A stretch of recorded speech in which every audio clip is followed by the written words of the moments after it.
来，乡亲啊，继续来看第一波梅雨的锋面。今仔日通过台湾，天气真无稳定，南部、北部拢有间接性的阵雨，也则是雷雨。气象局来提醒，西半部甲东北部有局部大雨甲豪雨发生的几率。啊，这个东北季风接续来影响，北台湾日时的高温只有22到24度，比昨降10度。 雨一直落无停，而且阁袂细阵，嘛爱加一领外套。因为对昨深夜开始，梅雨方面报道，全台落大雨，真侪人伫困梦中被吵醒。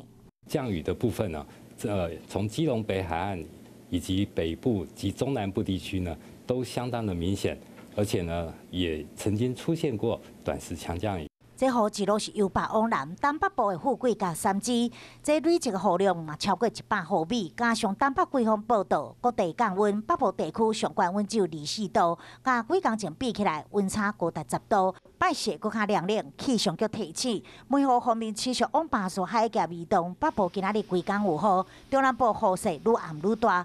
拜四北部地区的雨势会慢慢减少去。预计呢，在周4到周5这2天。 锋面的位置呢，将会维持在巴士海峡附近。那当然，天气比较不稳定的区域会集中在南部地区，还有中部的山区。降雨的时间上面呢，相对会比较绵密，而且比较连续性。不过整体来讲，天气的状况无啥稳定，会一直持续到拜六。外出的时阵会记得炸雨具，嘛要注意安全。